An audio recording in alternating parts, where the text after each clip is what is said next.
Thank you so much for coming out and joining us for today's last Faraday show of this year, which is a lot of fun. We had no casualties for the first two shows, so hopefully we won't have any more casualties for this show today too. We'll actually be safe.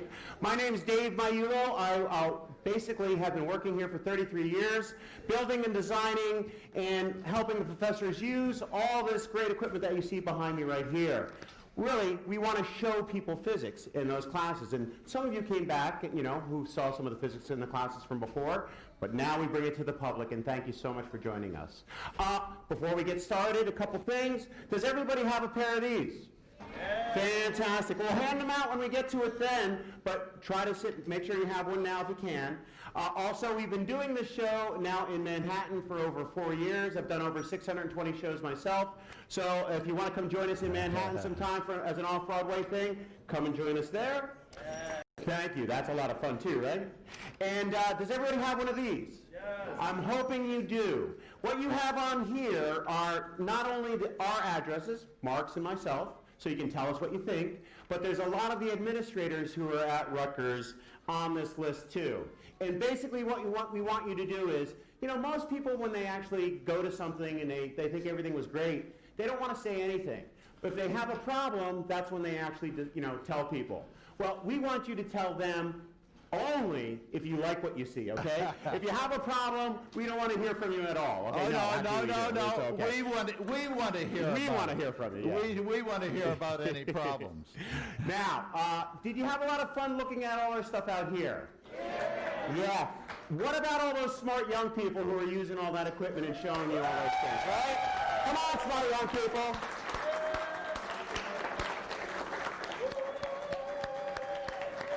These are my students, and really, it's my pleasure to have worked for the last 30 years or so with people just like this. They keep me young. They keep me smart because they are a lot smarter than me, and it's just fun to always have them around. Thank you so much for everything you guys did this weekend. A wonderful job. Wonderful. Now go back to work. Without further ado, Mark Croft. Okay.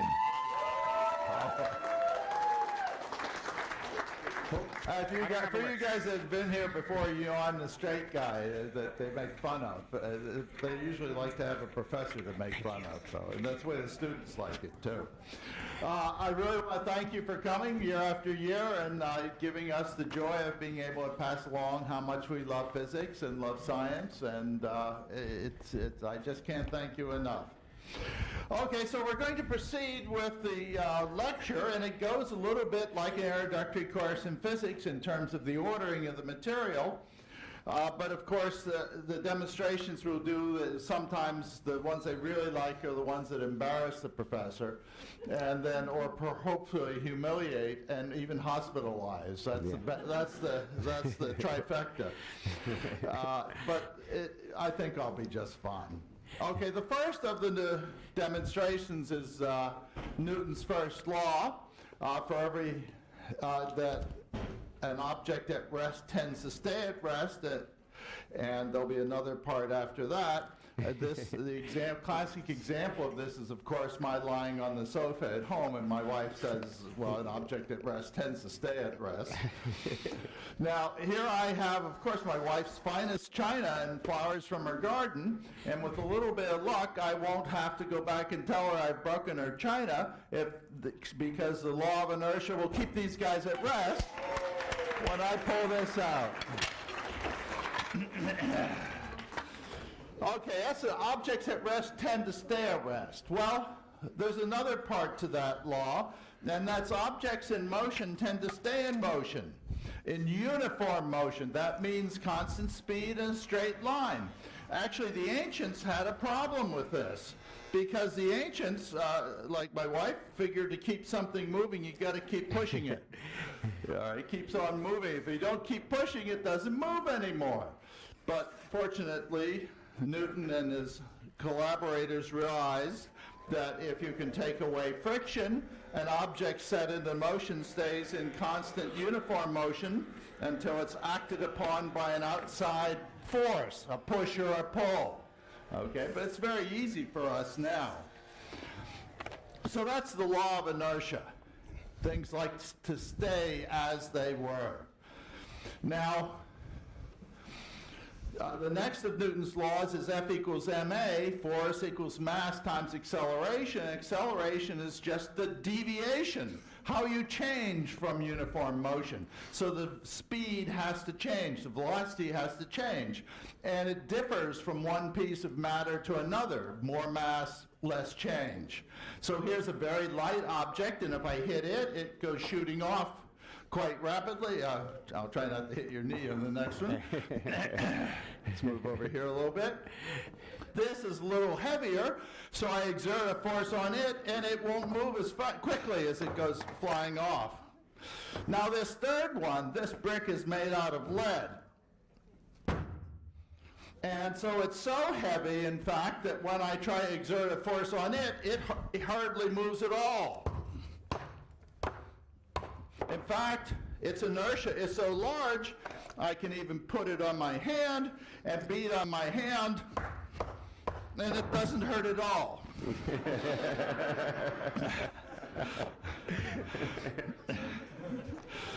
Okay.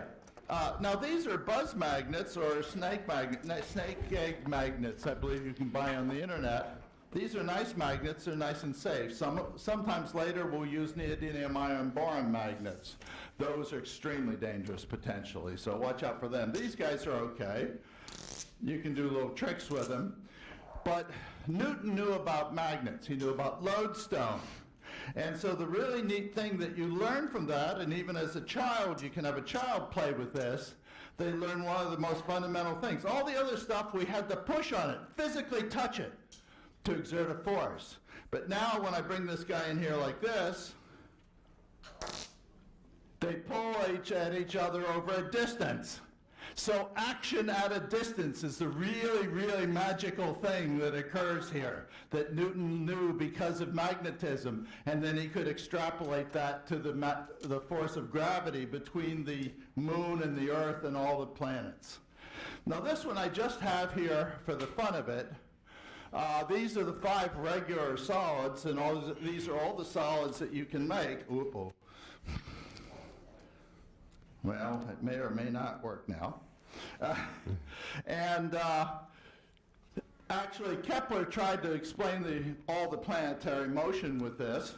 It was wrong, of course. But if you're quick with these guys,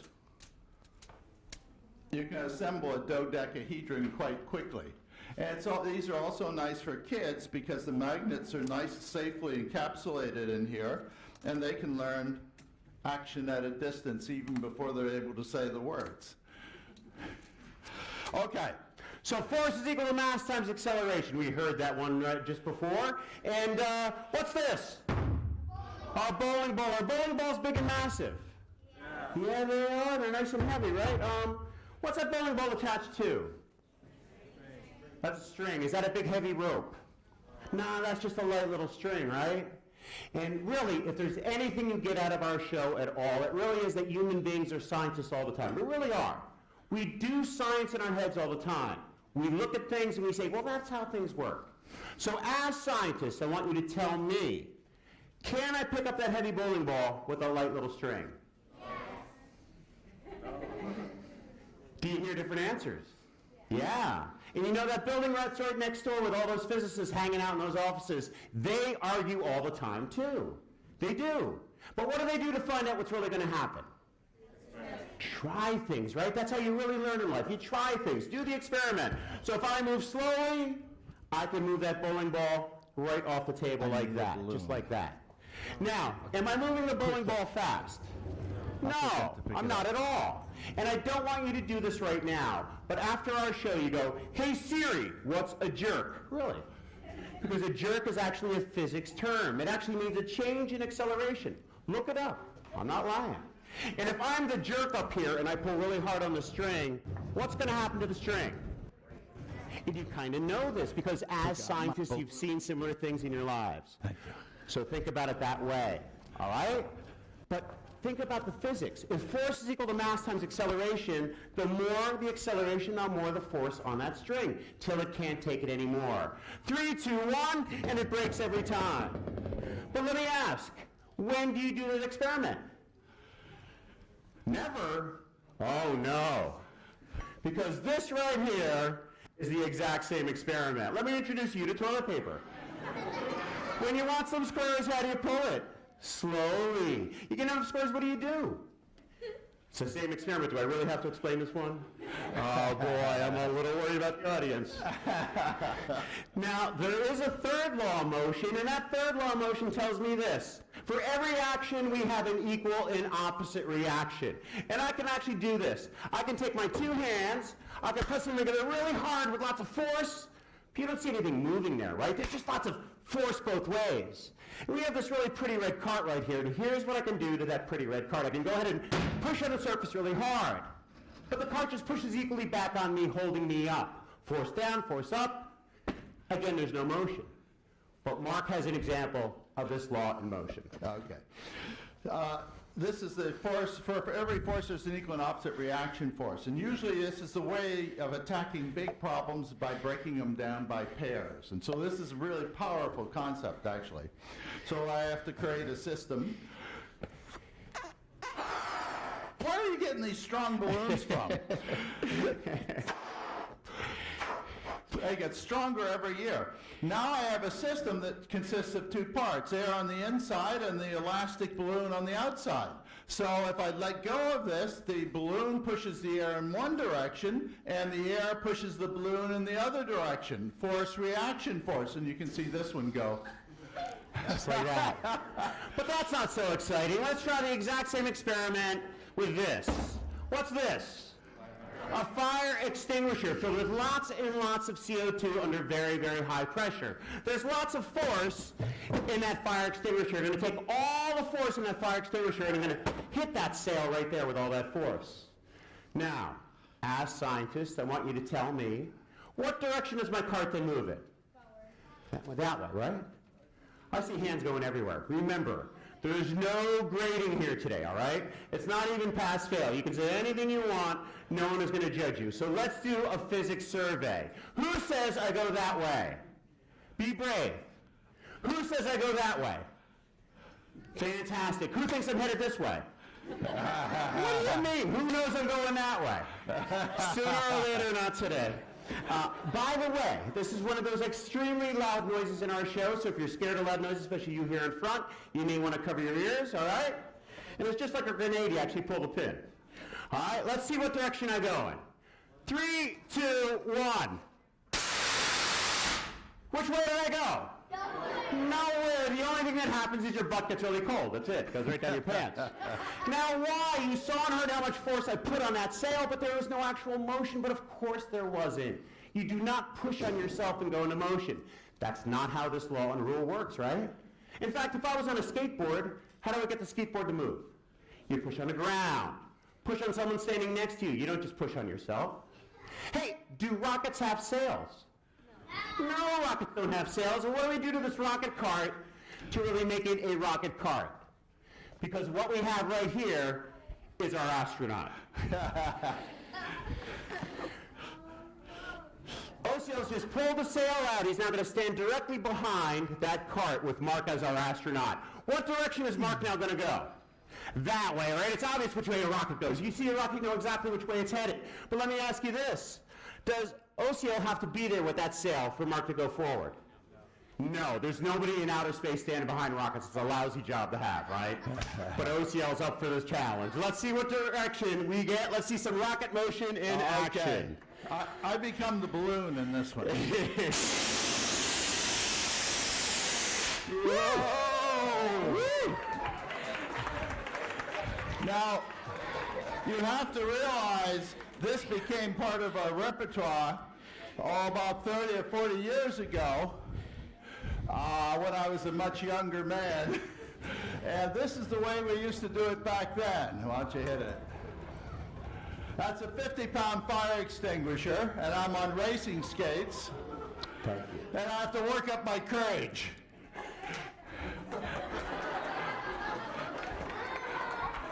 Osiel. The corners are the tough part.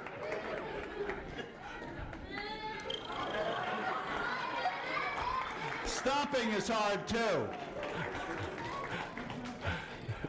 Okay, so that was the one. Now, the first time I ever did this experiment, I had an old pair of skates on, and I had a little teeny fire extinguisher. I was on a rug floor over in Hill Center, and nothing happened.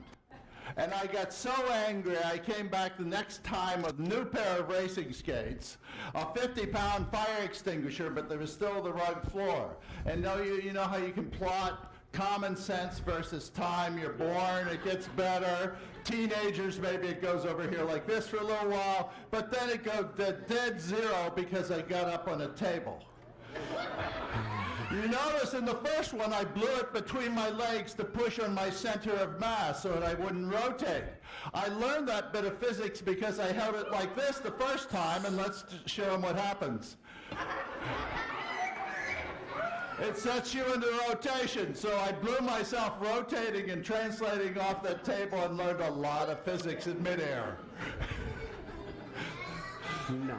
Okay, where are we up to? All right, so, sometimes in physics and in science, we actually take things away in order to understand them. We actually do this quite a bit. It's kind of like asking a fish, hey fish, how's the water? Well, the fish doesn't really understand the question because the fish is always in what?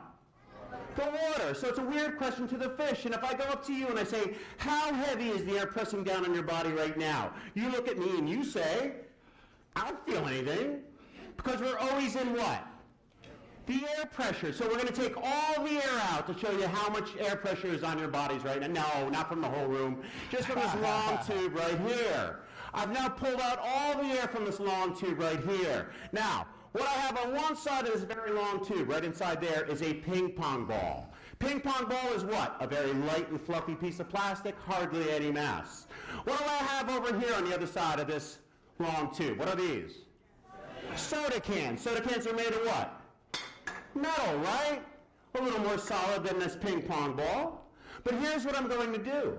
Now that I've pulled all the air out of this long tube, I'm going to take a razor blade, nice and sharp. I'm going to puncture the side of the tube right here. Remember, Newton's second law, force is equal to mass times acceleration. Well, the mass of the ping pong ball will be hit by the force of our atmosphere, the same force that's on you, accelerate the ping pong ball down the tube, and when it leaves the side of the tube right there, it will be going 700 miles an hour.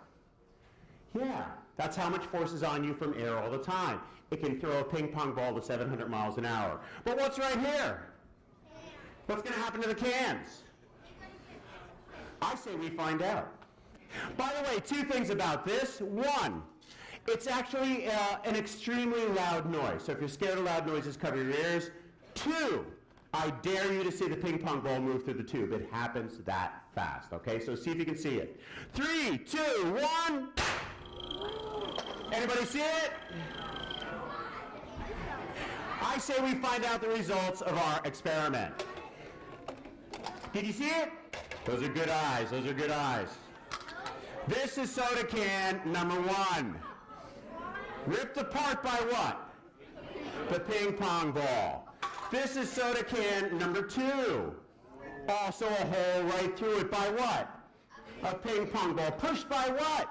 Atmospheric pressure. And this right here, these Fanta cans are kind of tough. It doesn't always go through them.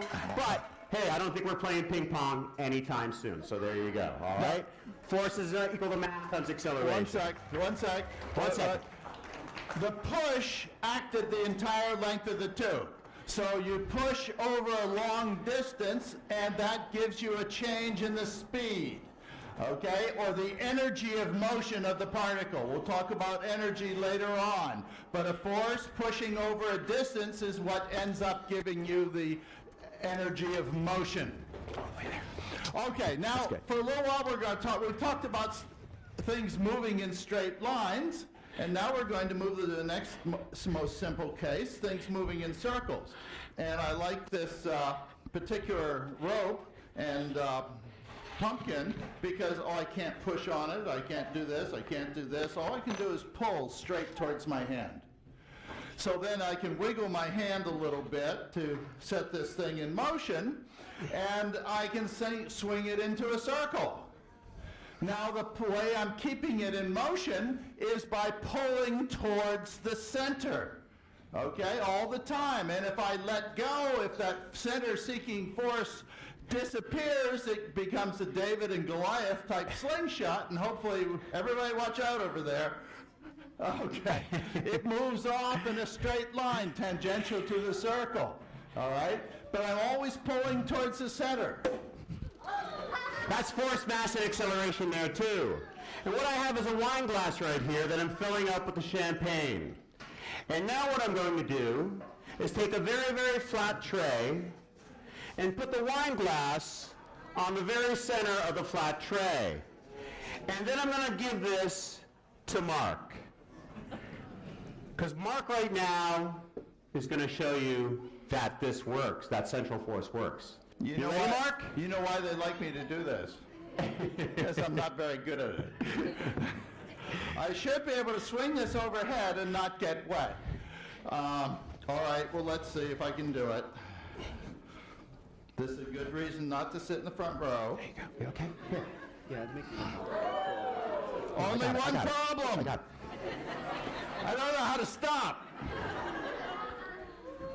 Whoa! Okay. The first day it worked.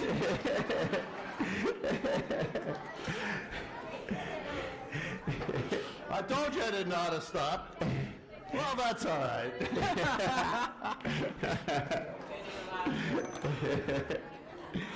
Okay. Oh, yeah, I'll move over.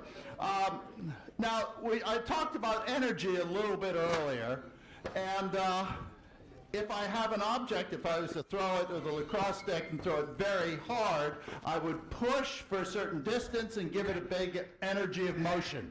Or same thing with throwing a baseball. All right? So you can push on something and give it energy of motion, but suppose I just hold it like this and I drop it, there's no energy of motion. When it hits the floor, it has some energy of motion. Where did it come from? It came from the energy of position, and we call that potential energy.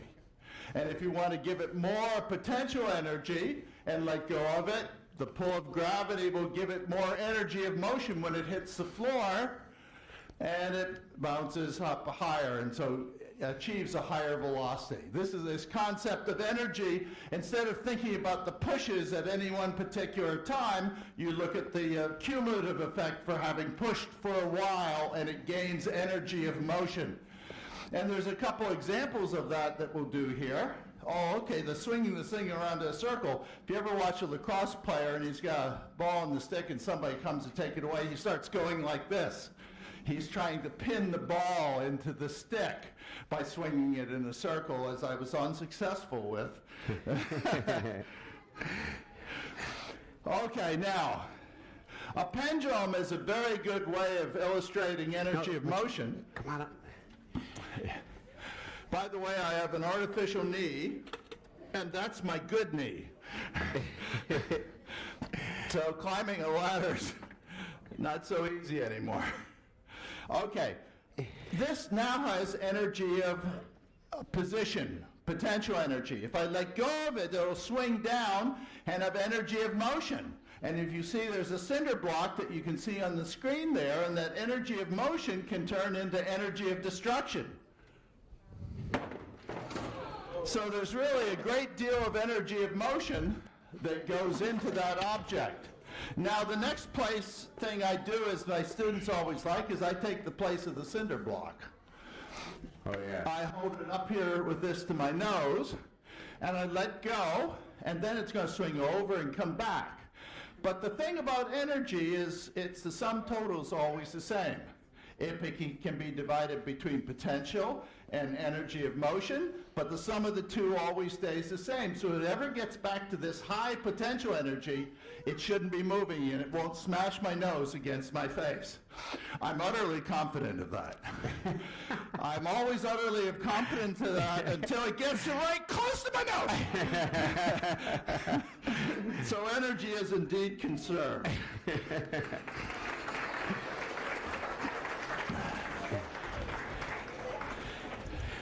Now, you may have noticed there that it took a characteristic time for the pendulum to go over and come back. And, oh yes, a laser. Okay, there's my laser. Here's a pendulum. And you see this one swinging back and forth here. When it gets to the high point, it's all energy of position, and when it gets to a low point, it's always energy of motion. And here you can see one of these is energy of motion, one's energy of position, and this is the total. So you can even watch it swapping back and forth with a regular time interval. If I take a short length pendulum, it swings pop, pop, pop, pop, pop, pop, pop, pop. This guy swings rum, rum, and this guy's rum, rum, rum, rum. Okay, a short pendulum swings fast, the long pendulum swings slow. So you can make a very good clock, a pendulum clock this way. And you can change the time. Galileo figured that out. You can do the same thing with springs. A spring has potential energy because if you pull it like this, you have to pull on it, and you can put energy in it and take it out. It's also a good way of removing chest hairs. But so it can also convert. So if I drop this, you see it comes to rest at the end points and it's moving in the middle. So it's doing the same thing, converting energy of potential energy to energy of motion, back and forth. All right? And that's shown here. If you have a very small weight, it vibrates very fast. If you have a very heavy weight, it vibrates slow. And this is the principle of a spring inside a clock you use to tell time with. All right, so it's very regular, the swapping back and forth. Now, we won't use this for a little while. Where we'll use it most vividly is when we break a glass with sound. If I shake this guy really rapidly, nowhere near like what he likes to vibrate at, almost no effect. If I'm moving very slowly, almost no effect. But if I pull him at just the right rate at which he likes to vibrate, it builds up and up and up, and it gets, it will eventually tear itself apart. Okay, if you hit it at just the right frequency. So it's the holidays, right, everybody? So, you know, kids, your parents may bring you to a really good restaurant over the holidays, right, to have that celebration, right? You want to do that. So when you go in that restaurant and you sit down, these glasses may be on the table in front of you. But this is a wine glass, you know? So the waiter knows you're too young to have any wine, so what's the waiter going to do? Sooner or later, they're going to come on over, take that glass right from the table like that. Don't let this happen, okay? And instead, you take your hand, you put it at the bottom of the wine glass, you hold it nice and tight against the table. You take your other fingers, put them right in your dad's water glass like that. Get that wet finger and just then rub the top of the glass. And when you do that, you can create that nice pretty tone that I am doing right here. But what's the best part of this experiment? You're going to be bugging your parents. Right? They're going to be like, knock it off, you're bothering everybody. You say, yeah, I'm doing physics. This is going to go on all night long, right? And who else is going to hear this sound? The waiter, right? And the waiter's like, hey, you know, you can't do that in my restaurant. This is a quiet restaurant. You say, waiter, I got a question for you. If I take the rest of my dad's water and I fill the wine glass, do we have a higher tone or a lower tone? He said just like the waiter. What are we going to have? What do we do to find out? Try it. It's actually a lower tone. And it's a lower tone, yeah, because really you have the density of the water mixing with the density of the wine glass giving you a lower resonant frequency. And even better, you can see the sound waves now dancing in the top of the water. And even better, your parents still can't stop you. So have fun in your next restaurant, all right? Okay. There's other things that like to vibrate in certain natural ways, and a plain old rod will do so, and you're ready. I'll be ready for you this time instead of forgetting. If I tickle this guy, he'll ring in just the way in which he likes to ring.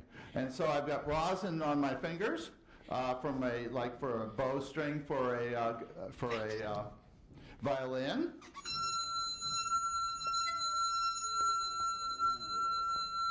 Styrofoam cup. But it's also a speaker. That's why speakers are shaped like cups. It's a very efficient way of adding sound energy to the air. Simple physics. You actually already knew that one.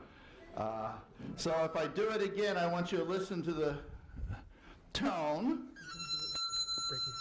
Okay. That's a lower frequency than we'll see in a second. If I grab it at the end, it stops. That's because in that top one up there, you see the center doesn't vibrate, but the ends flap back and forth, actually forward and backwards. So I can hold it at a spot where it doesn't vibrate. Now the next one, I move up a little bit, say to right here, and this will be a shorter wavelength, and as we'll talk later, this will be a higher frequency. And you can hear it's higher, right?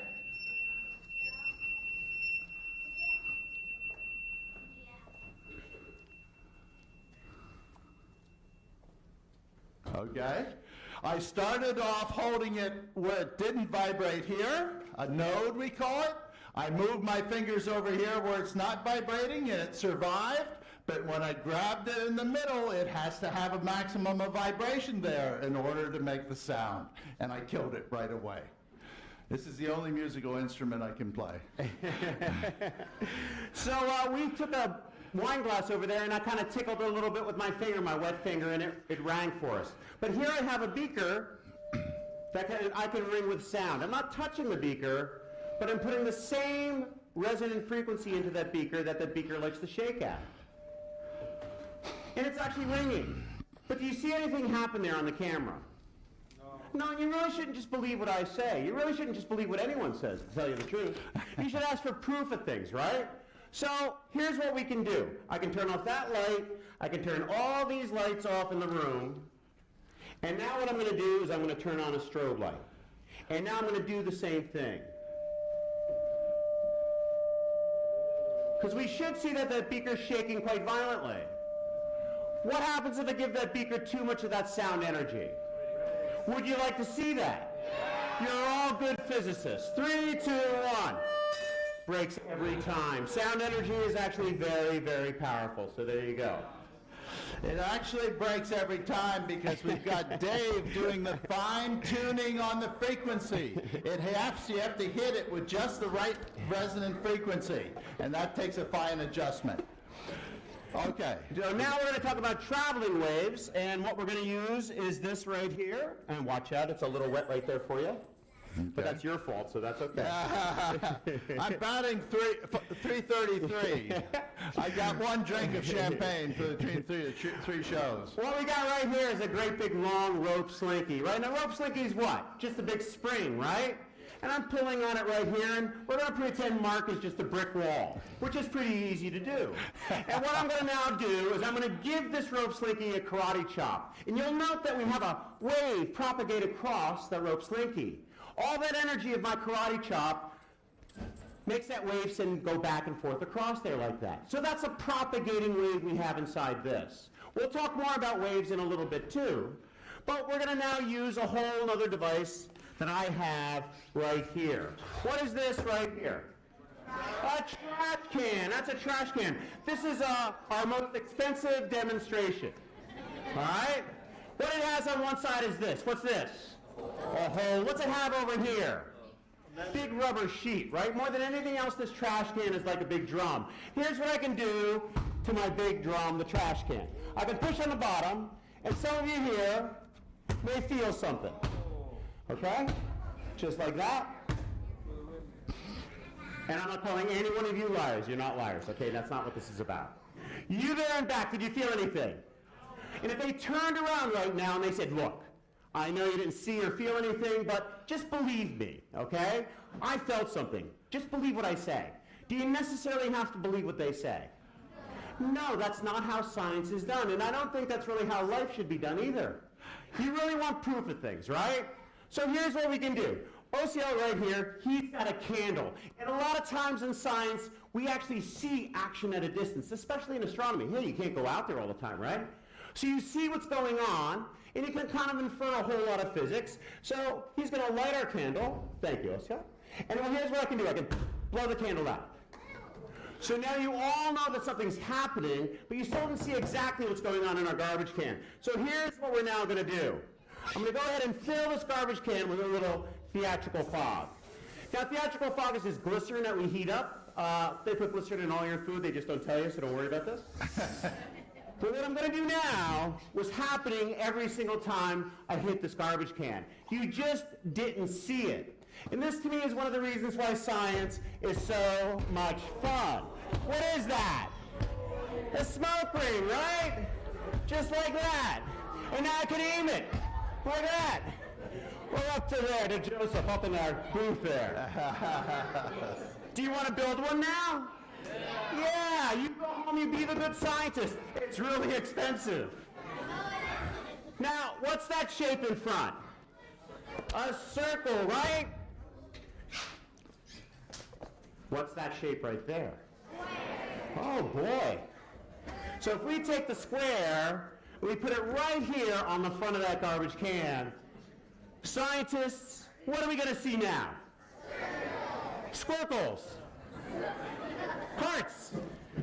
How about a rhombus? What are we going to see? Are you curious?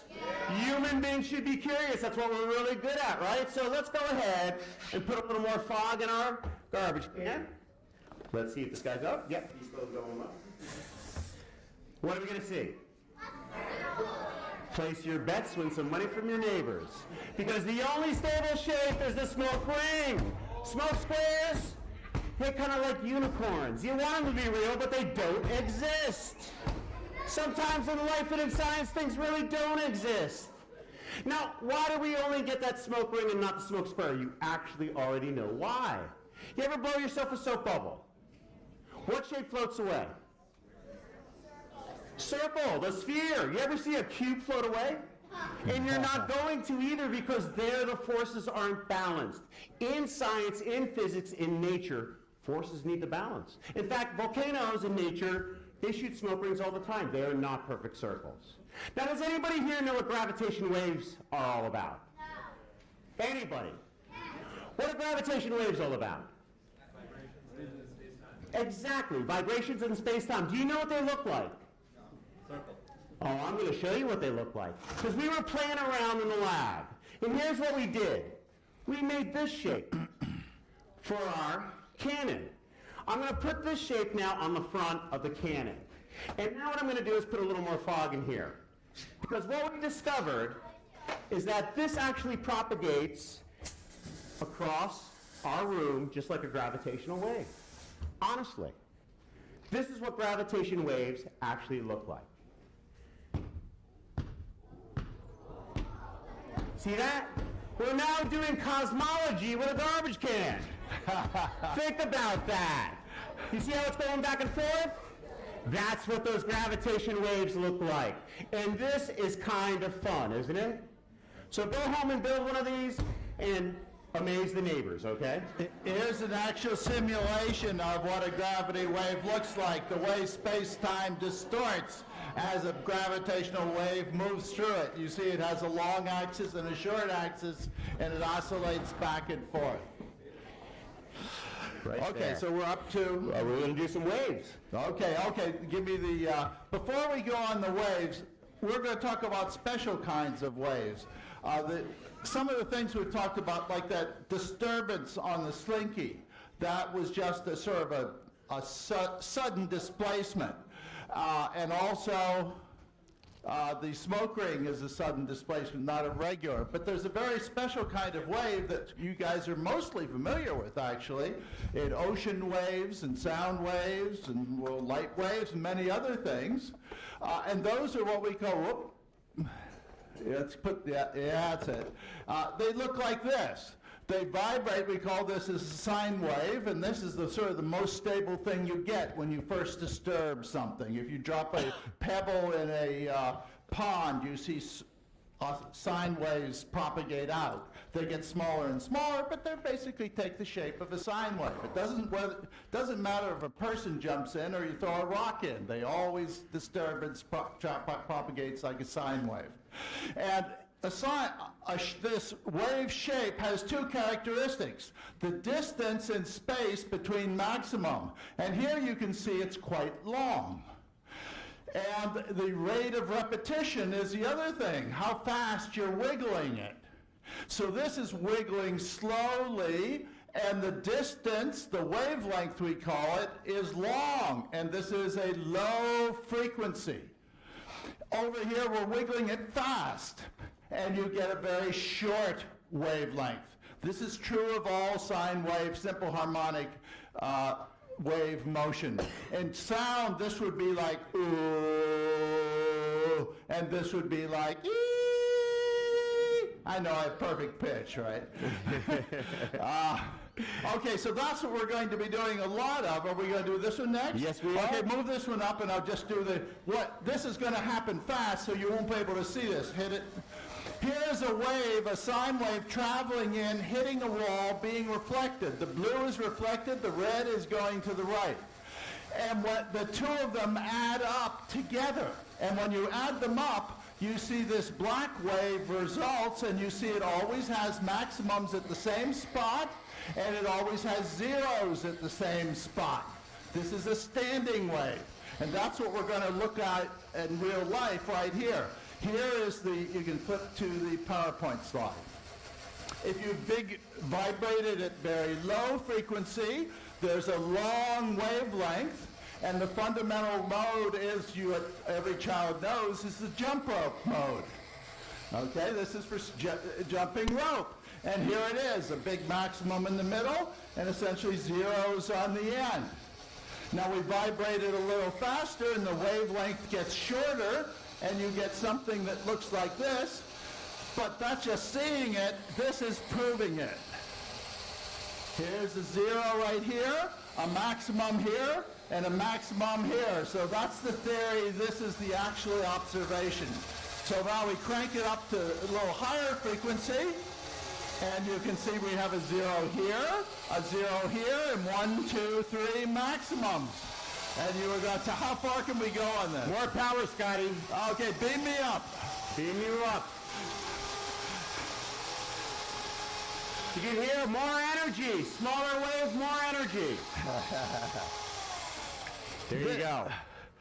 Standing waves like this are also the basis of quantum mechanics, except there it's standing electronic waves. And so it becomes in for the theory of the atoms, why atoms have certain energy levels and things like that. And if you talk to the people in the top floor of the physics department, the string theorists, they talk about every particle being a different standing wave on a string.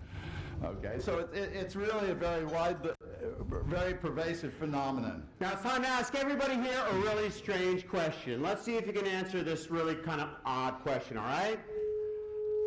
How big is that sound? How big is that sound? Why is that a strange question? How do human beings measure sound? We know if a sound is loud or sound is soft. We don't know if a sound is big or small, right? Do you see sound? How do you know an elephant is really big? You see it. How do you know a mouse is really small? You see it, but do you see this? But I'm going to show you that. And how am I going to do that? Well, of course, I'm going to use fire. But you knew that already, right?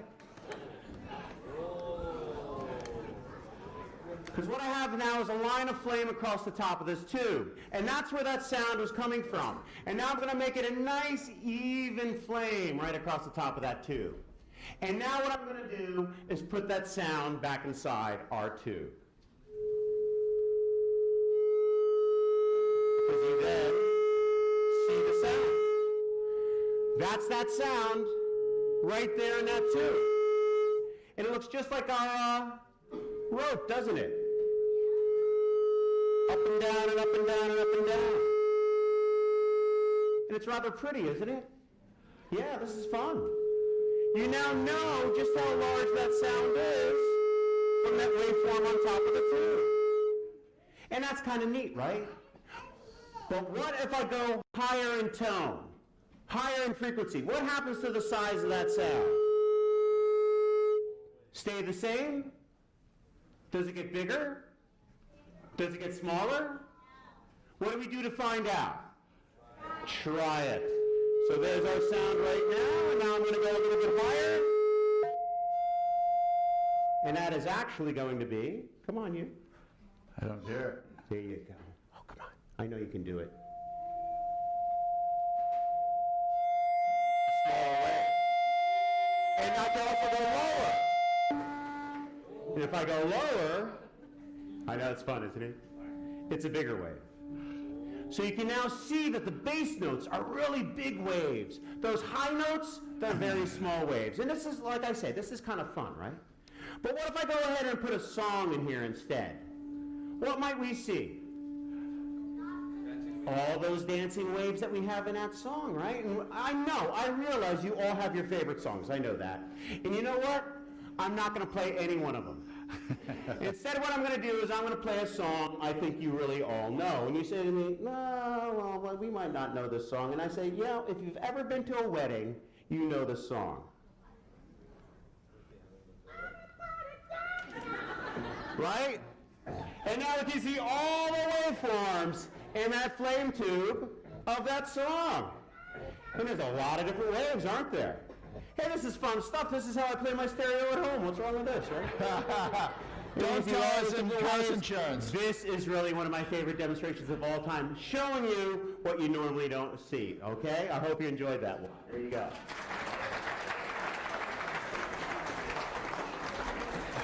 Now, did you notice that there were some times when he got the standing waves, you could hear it quite well.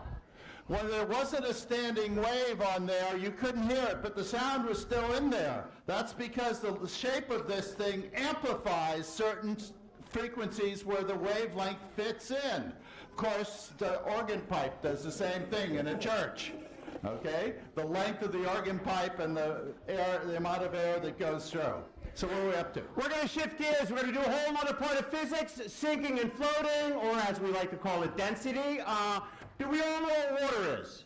Yeah. Fantastic. Okay, good. That's water. What's this in my hand right here? Regular Pepsi, right? Do we all know what regular Pepsi is? No. I'm not saying you drink it. Just moved it around in the fridge, right? What's this one right here? Diet Pepsi. Do we know what that is? No. I'm not saying you drink it. Just you kind of move it, right? You know what these feel like, though. And you know what water is. So you can all easily tell me. I'm going to take this regular can of Pepsi. I'm not going to open it. I'm just going to stick the whole can in the water. Does it sink or does it float? Wait a second. I thought you knew this. What's it going to do? What do we do to find out? Try it. That's how you really learn. I put it in the water, let it go. Goes right down to the bottom. Diet Pepsi, sink or float? Float why? Because it's not. What kind of theory is that? What will it do? They give you the same amount of bubbles. They give you the same amount of soda. What will it do? I'll tell you what. You go home and do it. Oh, you want me to do it? You're that curious now, and that's exactly what any scientist is. A scientist is really just a curious human being. You are really scientists all the time. So what will it do in the water? Float.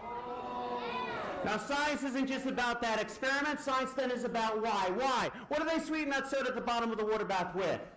Sugar. And there's a lot of sugar in there. Hey, that's what you're drinking. Yum, yum, yum. What do they sweeten this one with? Rat poison, exactly. You know, they were looking for rat poison when they came up with aspartame. What does that make us? They're rats. And they only need a little bit of that powerful chemical to make it as sweet as all that sugar. So that's less dense than water, that's more dense than water. But who here has ever been in a swimming pool? Me too. Who here has ever been in our lovely ocean? Me too. Where do you feel more of a buoyant force lifting you up? Ocean, right? Why? Salt, right? Sharks, toilet paper, lots of stuff in the ocean. So, if I put some salt in the water bath, what does it do to the soda that used to be at the bottom? Brings it right to the surface, because sinking and floating is all about relative density. Water bath more dense, brings the soda right to the top. There you go. Now, what floats in our atmosphere? Air is our atmosphere. What floats in air?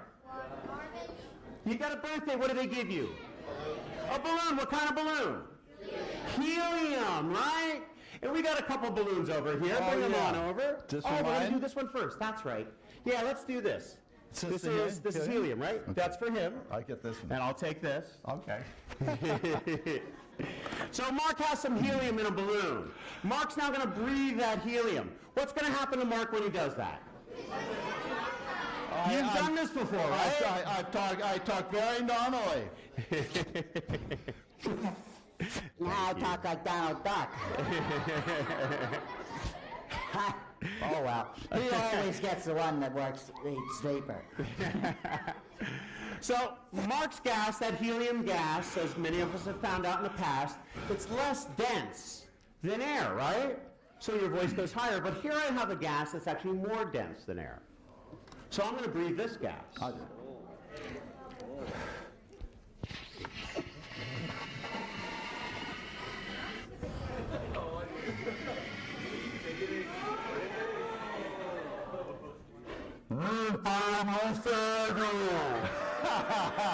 Look, this is a lot of fun, man.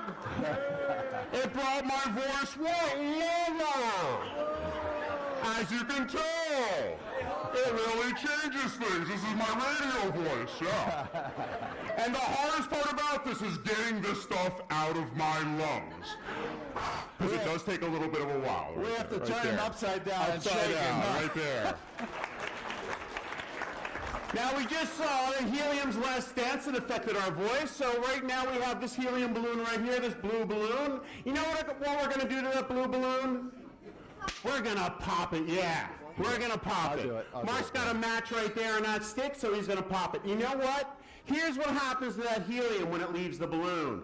Helium leaves the balloon, leaves this room, goes all the way up to the top of our atmosphere, and then leaves the Earth. All that is true. Any helium in the air actually leaves the Earth. Earth's gravity is not strong enough to hold helium to the Earth. That's the truth. So if all that's true, where did human beings first see helium? The sun. Where in space? The sun. The sun. Fantastic. You knew that already. The sun. It's named after the sun. Helium, Helios. Go ahead, Mark. Pop it up. Yeah. There you go. I was running out of match. So off it goes in outer space. And if all that's true, we saw it on the sun. But where do we get our helium from now? And don't say the party store. Where's it come from? Not from balloons. Underground, yeah, we pull that natural gas out of the ground and a whole lot of helium comes with it. That's where we get our helium. But you know what? We're running out of helium here on Earth. That's the truth. It's actually in short supply. It's getting really expensive, and it's used in MRI machine. It's used in welding. Without helium, we're in a lot of trouble. So let's go ahead and use the other gas that floats a whole lot better than helium. We're never, ever going to run out of it. It's really cheap. But why don't they give you hydrogen balloons? Oh, it's better than flammable. Yeah, it burns into water with oxygen. So now everybody should realize there's going to be a big flash, some heat, and a boom, okay? You ready? Let's turn out the lights. If you want to take a picture of something, this might be it. Well, you might have to take several. 3, 2, 1.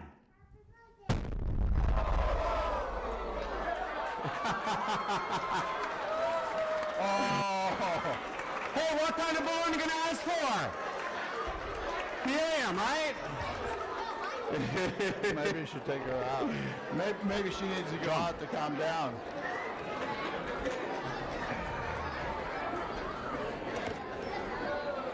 Bring it over. You can always tell. You can always tell when something's big going to happen and dangerous because I'm the guy doing it. We have 40 physics professors, but we've only got one Dave. What were those balloons floating in? Air. What's inside this drum? Air. What's inside you? Air. No, a lot of air too. Each one of your cells has a little bit of air in it. That's the truth. That's where that air is. And you know what? I'm going to actually take all the air out of this big drum. How am I going to do that? I'm going to use a vacuum pump. I'm going to turn on this vacuum pump and pull all the air out of this really big drum. Now here's what's going to happen with this really big drum. It's going to collapse, and it's going to be quite violent. We don't know when it's going to happen. We really don't. And we don't even know how violent it's going to be. But don't you worry about this. Just ignore it from now on, okay? That's not it. Do we have an extra cookie That's not it. Could you bring me one? My So Mark has an example of what's going inside that drum right now. Okay. This is a simulation of a gas, and this gas is at high temperature. And this gas is at low temperature. And you can see what's the difference between the molecules here and the molecules here. Here they are faster. They're moving faster. Here they're moving slower. Remember, fast-moving objects have a high average energy, right, of motion. These have low energy of motion. That's all the temperature. That's not it. Pay no attention to that. It's going to go boom in a little bit. So these guys have high energy of motion and high temperature, and these have low energy of motion and low temperature, and that is the fundamental understanding of temperature, at least in a gas, but we'll just leave it right there. All right, so temperature is not something mysterious. It's the average energy of motion per particle in a gas. Now, if you notice here, these things hit the wall very hard and bounce off fast, so they push on the wall. And they exert a high pressure on the wall. So pressure is the push on the wall by the fast-moving molecules. Here, they barely bump off the walls, and the pressure is almost zero because they're pushing very lightly. So now you know on a microscopic scale, pay no attention to that, what the difference between high temperature and low temperature and high pressure and low pressure is, okay? That's really important. People often get much further along in life before they understand that. Now the second thing is, and the next thing is, if I take this guy over here, there's no gravity. If I turn up gravity, watch what happens. There's a high density, lots of them down here, very few up here, right? Well, if you go up on the top of a mountain, the gas gets thin. If you climb Everest, you actually have to carry your own air up there. Also, these guys down here are traveling fast, and these guys up here are traveling slow. So it's cold on top of a mountain, and there isn't many molecules up there also. Okay, so now you understand what happens, why the Dead Sea and the other low places are so hot, and why Everest is so cold, and why it's hard to breathe up on Everest because there's not enough air molecules, and why there's lots of air molecules, say, around the Dead Sea or Death Valley. So you have a microscopic picture. Now we're going to move some air. Okay. Mark's going to hold on to this. I got myself I a can't beach ball forget right about here. that guy right there. Don't worry about that, Mark. Put the Bernoulli And now effect we're slide moving on. air, and you see what we can do with that beach ball. We can hold it up in the air with the moving air. But it's actually quite stable. You notice how it just stays inside that airflow? Unless I hit it too much. Mark hits it too hard. But you can see what we have right there. A lot of stability in the moving air. Now, why is that beach ball so stable in the moving air? Well, think about it this way. Where the air is moving is very, very, very high pressure. But very, very low pressure. But where the air is not moving is high pressure, as you saw before. You're going to see in a second. So that high pressure holds the beach ball right inside that low pressure flow, just like that. But Mark doesn't like us to use just this kind of small leaf blower. Mark has a... Oh! I have to go get some more underwear. I'll be right back. Mark's got this leaf blower right here. And what I have right here is a little bigger beach ball. Oh! They're throwing up. Which you can hold right there with that moving air. Yeah, that's kind of fun, isn't it? But you can also do this with that moving air. There is a whole lot of friction in moving air. And you can see that in physics we use a whole lot of toilet paper. Just like that. So that's the moving air. But what happened over here? Thank you. Anybody's get scared? That big steel drum, it's actually still shrinking, to tell you the truth. That big steel drum actually collapsed from all that moving air. So you can see exactly what happened right here. Sooner or later, that steel gave up. right? Couldn't hold back anymore as there was no more air inside to hold it back. Just like Mark's simulation. If I pull this out, was this going to come back to a big drum? No, just like that beer can I crushed on my head last night, you're not going to have it re-expand, right? So if that's what you got in that steel drum, hey, that's what we have at our atmospheric pressure. There you go. The molecules from the atmosphere were still hitting on the outside, pushing in, and we took all of them from the inside, so there was no opposing pressure to keep it steady. So now we're going to shift a little gears. We're going to do a little bit about light.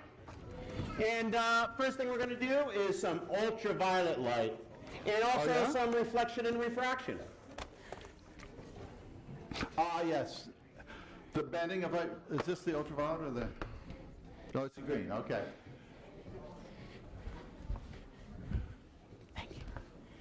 Okay, it turns out that light is waves also. Light is made up of electromagnetic waves. And here's an illustration of a green laser being shined on an interface. And this is, say, glass right here, and this is air. And some of it reflects, and here you can see the wavelength is long, but it gets shorter in the material where it slows down.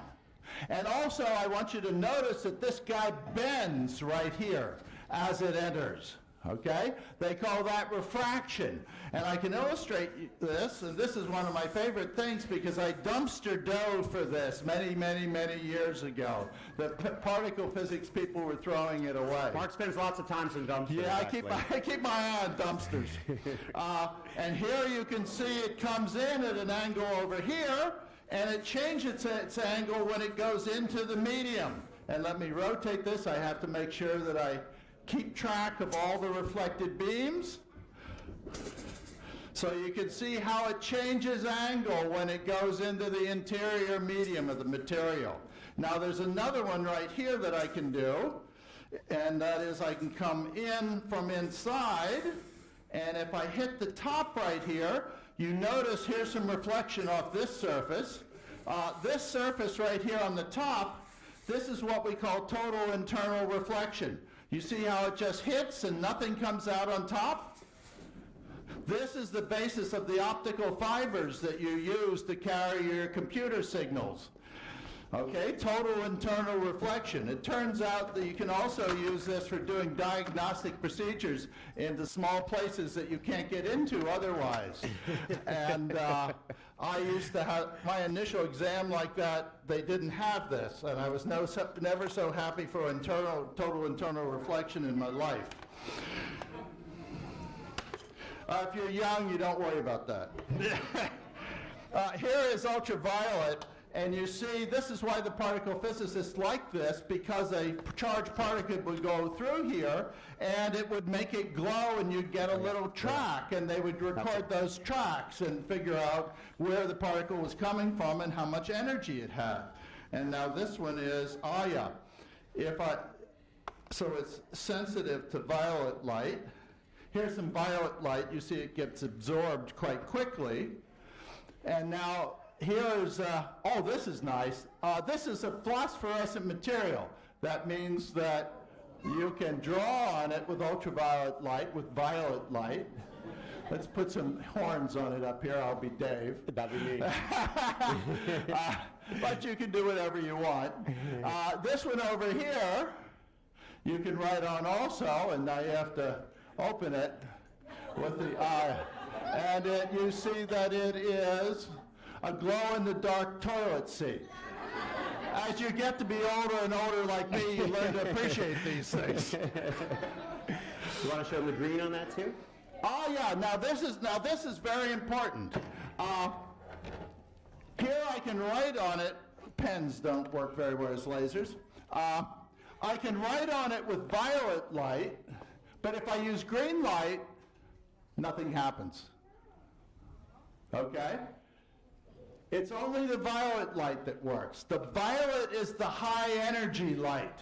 Okay, high frequency, high energy light, and it kicks the electrons out, and when they drop back down, they give off the light, whereas the green light is a lower energy light. When you go out and you get a sunburn, it's often the violet content from the sun that gives you the sunburn. The green part is not so bad. Now we're going to do a whole lot more with light, so please take those glasses that we gave you out. And those glasses are our gift to you. And when is the last time Rutgers gave you something, right? A parking It ticket. doesn't happen all that often. So, let's see. Oh, they got that plugged into there, but where's this guy plugged in? Just for Plugged reference, into do you there, have and one let's around do for me? that. So first thing I want you to do is look at that light right there with your glasses on. What do you see when your glasses are on and you're looking at that bright light? Ah, you see those rainbows. You know we all like a good rainbow? Got an extra Yeah. What color's on one Always side of the looking for it. rainbow? Red. What color's on the other side of the rainbow? That purple, that violet, right? And we go from red to that violet, and all the colors in between are what we're sensitive to as human beings. There's actually a lot more to light than what we're sensitive to, too.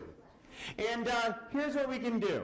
We can actually turn down the energy in this light bulb.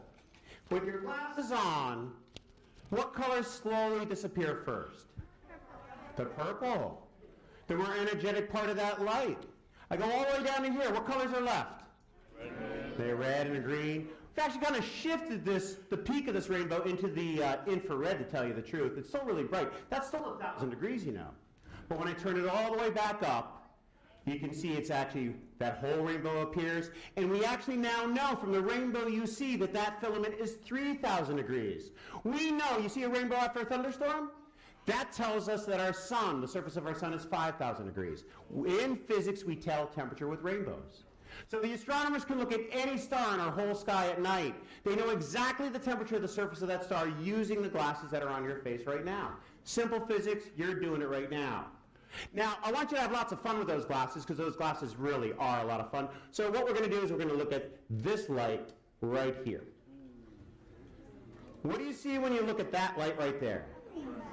What color? Prominent. The Yeah. prominent color is that red. Yeah. That's right. Well, this right here is hydrogen. And that's the most famous color in our universe because, hey, that's the most we got. 80% of the hydrogen. universe is hydrogen. That's right. And now what we're going to do, we're going to turn on this one right here. And I want you to look at that one. What do you see there? You see that yellow, right? Okay, now. Hey, you're that right. actually, Go to the yellow. that actually is that helium. Remember we first saw helium on the sun? This is what we first saw. We didn't know about helium till we saw the lines that are in your glasses right now. So that's an awful lot of fun too. And here I have another one. It actually is mercury. And you see there's more lines there because mercury is what? It's a little more complex of an element, right? So we have a few more lines, and that actually corresponds to that spectral fingerprint of mercury, and every element has its very own spectral fingerprint, and in fact I can turn on a CFL bulb, and you'll note that that CFL bulb actually lines up a little bit with the mercury. That's because there's mercury powder in a CFL bulb. We heat it up with electricity, gives us white light, but when they break, don't go too near them. Hot mercury is actually kind of dangerous for human beings, all right? Now I'm going to turn on what usually is everybody's favorite, because it's, come on you. There. All you got to do is hit things, right? That is so cool. Is that pretty? Neon. This is neon. And you can see just how pretty that is. But be a scientist with those glasses. You know, you have all those holiday lights up soon, if you don't have them up yet, and you can have a whole lot of fun. In fact, let me show you how much fun you can have with these glasses. I turn on that light right there. What do you see now? Just how those glasses work. They take each, part of that light and split it out in a different way. And that's exactly how these glasses work. Look at all the lights in your house. Look at all the lights in New York City at night. That's an awful lot of fun, right? Go ahead and look at a full moon. That's my favorite of all. Full moon, beautiful continuous spectrum. On a clear night, nothing is prettier than that. Also, hey, just never look at the sun with these glasses or your eyes. That can make you go blind almost right away. But you know what's fun too? Use these glasses in front of the lens on your phone. You can take pictures of rainbows all the time. That's actually a good time too. But let me show you how much fun you can have with these glasses. What do you see there? You see just how much fun these glasses are. What's happening as these lights change color?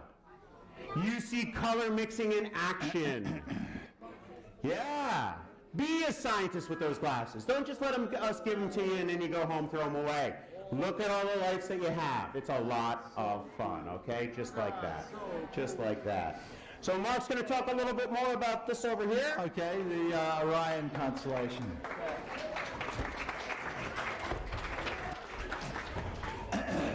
If you go out in the evening sky, along about tonight, this time of the year, if you look sort of over there in the night sky, you'll end up seeing the constellation Orion.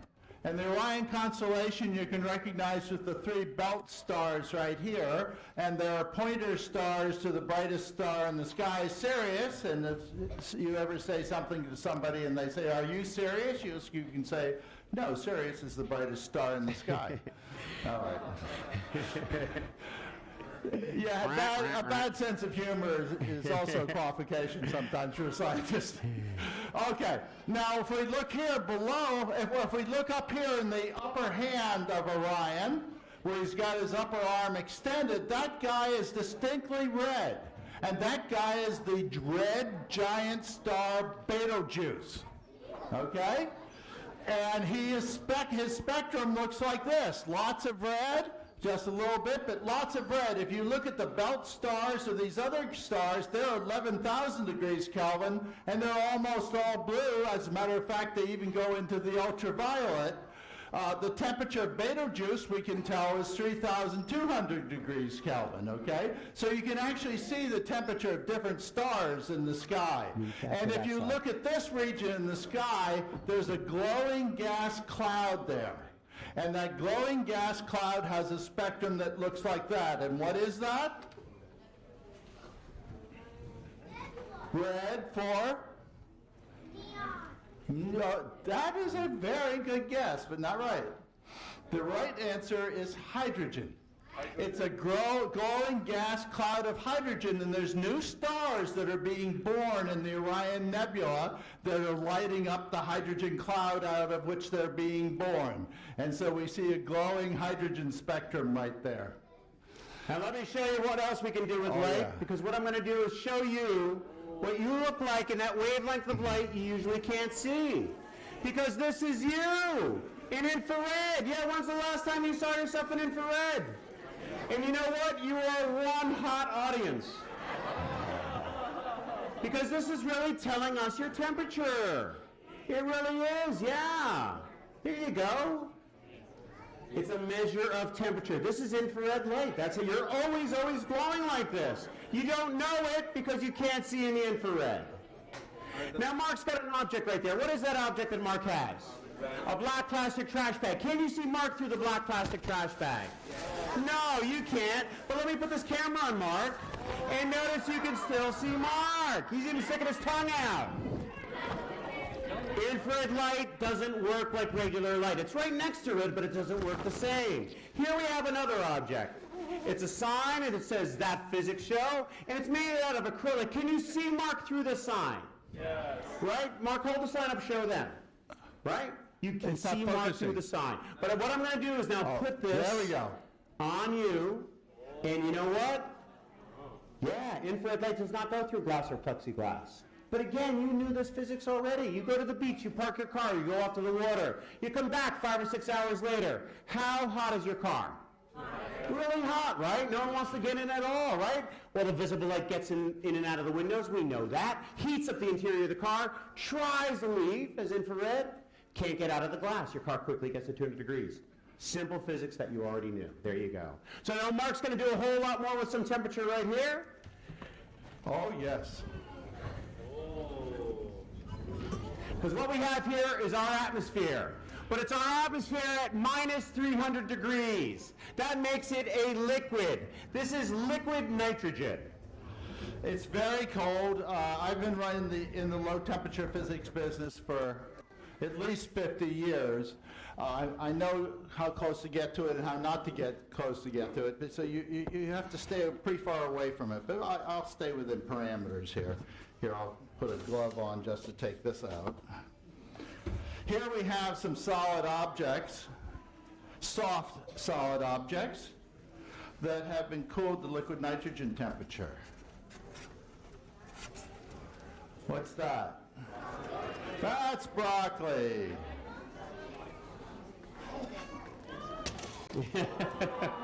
Now, I used to not be all that fond of broccoli, but my wife does it in garlic now, and I love it. And sometimes you can even do it on the grill. It's delicious. Now, let's see if I can get this other one out of here. I'm going to need some tongs. This is basically to illustrate how it changes the property of materials. This is a little bit like a finger. Of course, it's not a finger. It's just a hot dog. But it gets so cold, this is why you have to be very careful with this, because it becomes brittle as glass. Now, the last one in here, and this is exceptionally well preserved. Usually they don't last this long. Let's hope I don't drop it.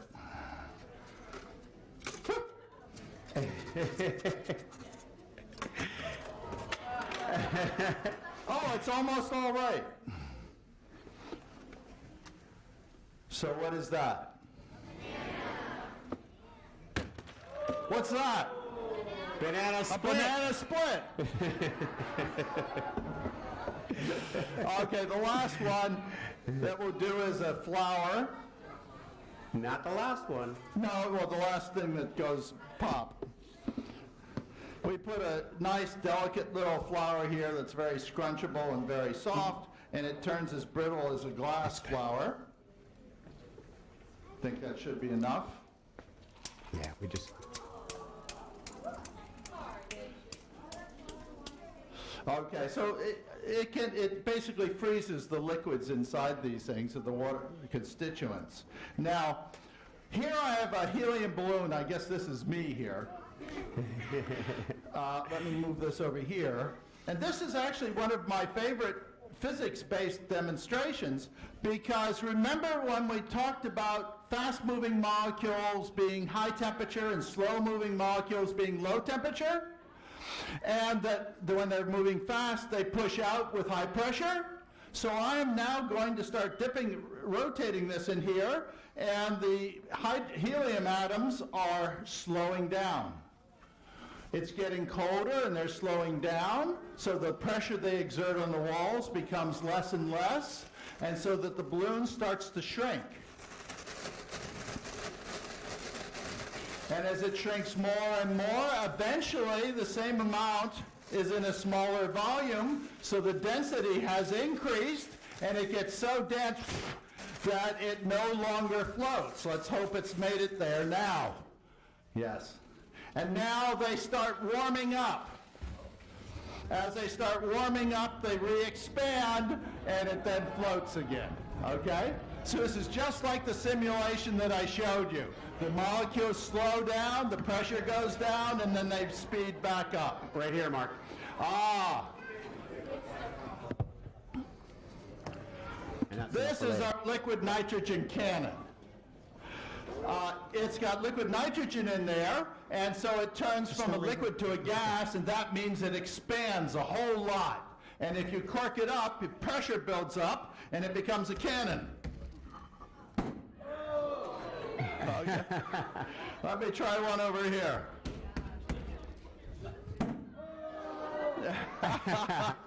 Okay, one for, I'll try one on this side too. Almost, okay. This demonstration always reminds me of my father, because when he first came to New Jersey in the 30s, late 30s, about 1930, he worked at the nitroglycerin factory in Morristown. And when they brought him, as a chemist, they brought him into their lab, and it had 3 very strong walls and 1 very weak wooden wall. Or 3 brick walls and 1 wooden wall. He says, "What's that?" They said, "Oh, that's a blowout wall." Okay, because if you make a mistake, they sweep up the glass, they build a new wall, and they hire another guy, and they keep going. Well, in fact, if you're ever going to work with explosives, you want there to be a blowout wall. You want the energy to go, not be trapped in a confined region with you, okay? So at any rate. Ah, yes. Now, this is the Faraday lecture. It's the Faraday, and I'm going to talk about the Faraday effect now. This is called the Faraday lecture because back in the 1820s, Michael Faraday started doing this for children at Christmas time. And so we named it after him rather than calling it the Dave and Mark show. Thought it was a little more dignified. Here's what we call a galvanometer, that when electricity flows one way or the other, the needle moves. And what Faraday found... Hold this up. And why don't you go ahead and... Okay. Well, what Faraday found, at first he would put it in here and go to the next room and look, and there'd be nothing going on. But then one day it fell out while he was in the next room, and he realized the changing magnetic field is what makes electricity flow in the wire. And you could even twirl it like this, and you could even twirl it with a paddle wheel from water, and you'd have hydroelectric power. And that's how you can generate alternating current. So it's the changing magnetic field that makes electricity flow in a circle. Now, there the magnet was moving. Here, the magnet is way too big to move. So we take a metal that has electrons that are free to move in it, and if I have it run through the magnet down an inclined plane, electricity starts to flow. That creates energy. You've taken that energy from somewhere, and it comes from the energy of motion of the object. So it looks like it's hitting butter. Okay, it's a nice big effect. Now, the second one, we've cut out the whole interior of this, except there is a contiguous path around the outside for electricity to flow in a circle. So it's still, the effect is still there. Okay? Now finally, we have this guy right here who looks like he may be solid from your viewpoint, but he actually is cut from this side and then cut from this side, and it has those cuts all the way through it. So no electricity can flow in a circle. So it ignores the magnetic field. You can't have the circular flow of electricity. Now, if it's electricity is flowing, the way to make electricity flow better is to slow down the vibrations of the atoms. That means cooling it down, very much like the molecules in a gas, except they're attached to a lattice now. And so I take cool aluminum and I get the effect on steroids.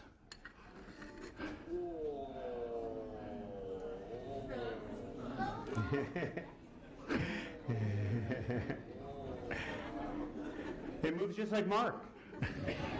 Slower and slower every year. Now I want you to notice one thing. When it hits it, when it's entering, it's moving slow. When it gets right in the middle where it's symmetrically, it speeds up just for a little bit.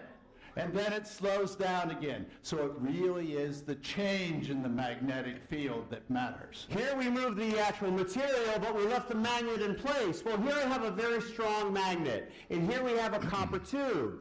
And I can put this magnet next to the copper tube, but if I let it go, what happens? It just falls, right? Copper's not magnetic. But this is a very strong magnet, so what I'm going to do, I'm going to drop it down the tube, and you can see it up here. And what do you see happen to the magnet as it drops down through the tube? It slows way down.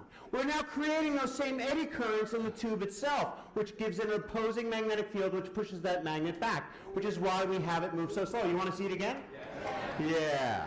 Just like an astronaut falling through space. Right there. And you can see just how much fun that is. And this actually used to be an old wire. That's right. So much current was passing through that copper, they had to cool it down with a coolant, and that's what Mark actually got it from a friend of ours, too. So they had to send the coolant from the inside. Yeah. If they cooled it from the outside, it would have melted. Mark, I think we're going to have to skip that one. You're going to come on over here? Yeah. Oh, well, yeah. We're going to bring him over here because Mark's had a long show. Mark should lie down. Now, do you think? Yeah, Mark should lie down. So here's what we're going to let Mark lie down on. What we have right here is a bed of nails. And what we're going to do is we're going to take this bed of nails We're going to put it right down here on our floor right here. Comfy. Yeah, it is comfy. As Mark's about to find out. No, on this side here. And now what we're going to do is you're going to go ahead and lie down on that bed of nails, Mark. And I think we have some of Mark's grandchildren here. So Mark would like his family to stand on him. Right down there, Mark. Right down there. Good. And now what I'm going to do, we're going to take a second bed of nails, and we're going to put it right here on Mark's body like this. And now what we're going to do, we're going to have all of Mark's grandchildren that are here go ahead and stand right on Mark. A little more towards the middle. There you go. That's good. Come That's on good. up. That's Come good. on That's up, good. Tinker. Stand up. There you Stand go. up. Come on up. Okay. Yeah. Is Callie on? You stand up. There you go. She's even taking her shoes off. This is great. Right there. Right there. There you So Mark now has 3 of his grandkids standing on him while he lies between 2 beds of nails. A big round of applause for Mark. Mark, should they stay there a while? We're going to lift you off. There you go. Thank you so much. And now we're going to take that. My thumbs are still there. Okay. I need those thumbs. So, Mark, just stay there. We're going to talk about this for a little bit. They look like a magic trick, right? But we don't do this because it's magic. We do this because it's physics. That's the important part here. So let's think about it this way. Because what I have right here is something really similar to Mark. Thin skin and filled with hot air. And what I have right here is a bed of nails. But this is only a bed of what? 1 nail. 1 nail. If we took all of Mark's 200 pounds and laid it down on 1 nail, how many pounds of force on the 1 nail? 200, more than enough to drive right through Mark and kill him. Let's say our bed of nails had 10 nails. All right? How many pounds of force on Mark? 20 pounds on each nail. That's enough to go right through Mark's body and kill him. Let's say our bed of nails had 100 nails. Couldn't we change the phrasing? Nope. How many pounds of force on each nail? 2. And that actually kind of hurts. I know that personally. I really do. Only it won't go through your skin. You need 12 pounds of force on a nail to go through human skin. Hey, I'm a scientist. I did the experiment. It was a bad day, but I've had to do the experiment. So let's think about it in that way, because what I have right here is a whole bunch of nails on this board, and this is Mark. Will Mark bust on all those nails? No. What do we do to find out? Try it. And I can push, and no, they won't go through that balloon. There's too many nails, not enough force on any one nail. Here we have half as many, doubling the force. Will it break this time? What do we do to find out? Try it. And I'm pressing, but no. Here we have half as many again. What's that do to the force? Doubles it one more time. Will it break this time? This is also our last one. Will it break this time? Isn't that how you do multiple choice tests? Come on. And yeah, I can press, and we nailed it. There you go. So, we got one more demonstration for Mark down there. And for this, first we're going to show you that sign again. Remember, we've been doing this in Manhattan for over 620 shows, 4 years. Come and see us there if you like what you see here. And we're going to take this, and it looks just like a guillotine. We're going to put it right here on Mark's neck, right? No. You stay right there. And next we're going to take this. What's this? A cinder block. And we're going to put it right here on Mark's rock hard abs. Right here. All right? Gonna look a little rock hard. And now we have this. A sledgehammer. Yes, oh yes. Because Mark once actually was one of my professors for one of my courses here at RU, and he gave me a really lousy grade. We can talk about Not that. too late. So here's our experiment. Bed of nails, Mark, brick, sledgehammer. Does Mark live? Yeah. What do we do to find out? Try it. 3, 2, 1. Bust the brick. And Mark is actually perfectly fine. There you go. Right there.